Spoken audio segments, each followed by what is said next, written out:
When I'm stuck in the city, chasing deadlines and dollars and other men's dreams, I often wish I could escape to something different. When I'm jostling through crowds, hammering furiously emails, working for money, not love, I like to let my mind drift away to something that I really care about, complete and comfortable solitude in the wilderness. Imagine, I say to myself, imagine this. I could just jump on the sleeper train tonight, fall asleep in London, and wake up in the massive silence of the mountains. Imagine that. And then I'd just ride away. In my dream, I leave it all behind, and I just ride and ride and ride until I find someplace special. It may not be down on any map, true places never are. I picture how that journey might unfold, the beautiful places I'd ride through in my quest for the unique escape spot. It would be somewhere simple for sure, but it would be a spot that has everything I dream of when I remember I don't really care about the cash and the kudos and the rushing hubris of much of modern life.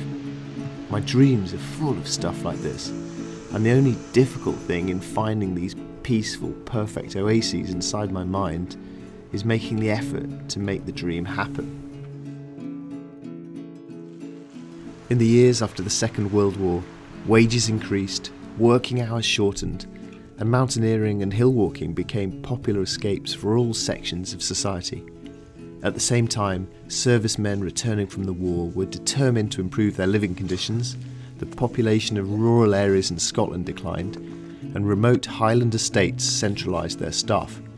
Consequently, many remote farmsteads were abandoned. Some of the adventurous souls who'd begun climbing and hiking and biking in these wild areas started using the deserted farms for accommodation. Sometimes they did it secretly, sometimes with the permission of the estate owners. This became known as bothying. Bothies have been an integral part of the Scottish mountain experience ever since.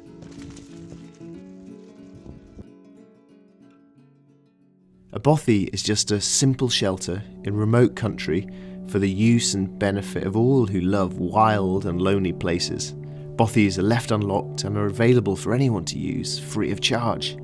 The shelters are rudimentary and basic, but when the weather is howling, those times when you think, this is miserable, but the misery does mean something, a night in a bothy might be all you need from life. Bothies vary in size from little more than a large box up to 2-storey cottages. They usually have designated sleeping areas, but no bedding, mattresses or blankets are provided. Bothies have no facilities, there's no tap, electricity, heating, lights or even a toilet. You must bring your own supplies, gather your own firewood, scoop cold water from a stream, perhaps even brace the rickety door closed against a gale with a boulder. Any facilities you do discover are therefore a bonus and give the impression of great luxury. Perhaps there may be a string to hang drying socks, a candle stub in an old whiskey bottle, or a small pile of chopped firewood ready by the hearth, kindly left behind by the last person to use the bothy. If all this sounds rather rough, you're beginning to get the picture. Your comforts have to be carried with you. A bothy, in other words, has absolutely everything I need. It offers shelter and it provides me with a purpose for going out into the mountains in the first place. There's no booking system for bothies, no reservations or first come, first served. You may have the place to yourself, and usually you do, but you may find yourself sharing the evening with a couple of climbers or a few friends, and you'll share whiskey and tales around a small peat fire. These are nights that are full of laughter and tall stories, hatching ludicrous plans and remembering special times. Most bothies are privately owned and generously left open for public use. Many, though, are maintained only by the Mountain Bothy Association.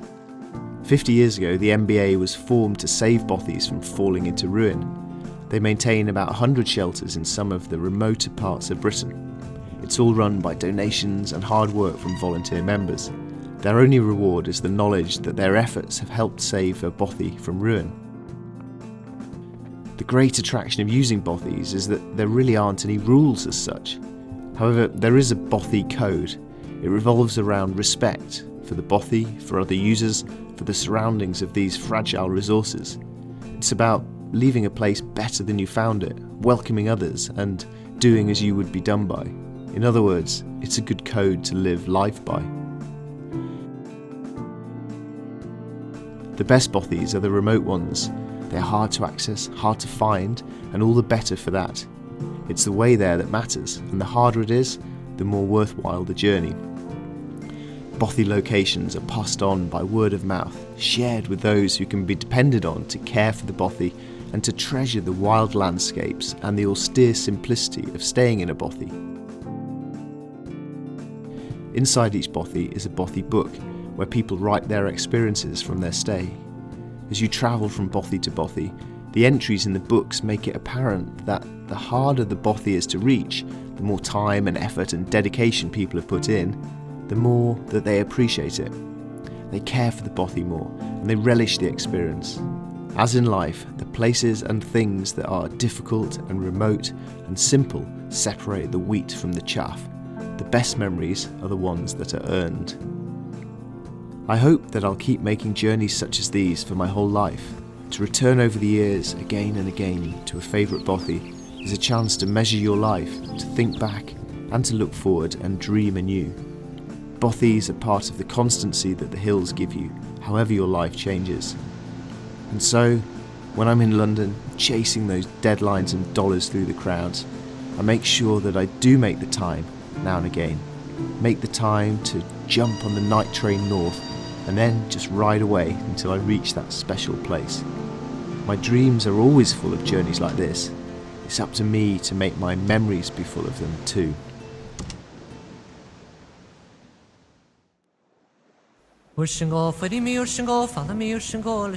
I'm the only person for miles and miles around. The only footsteps on this beach. And the only building I can see is this tiny little bothy where I'm going to sleep tonight. And all of this, for one night only, is mine!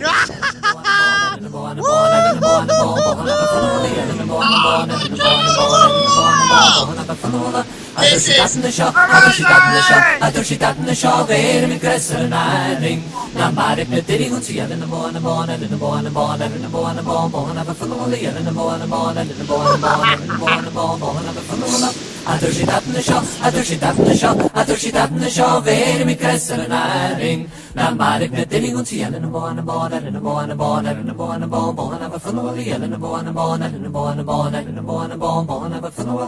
Ursting off, we me ursting off, all me ursting all, is an all, I've had in Norris and all, do you see? And a born, and a born, and a born, and a born, and a born, of a full of the and a born, and a born, and a born, and a born, of a full of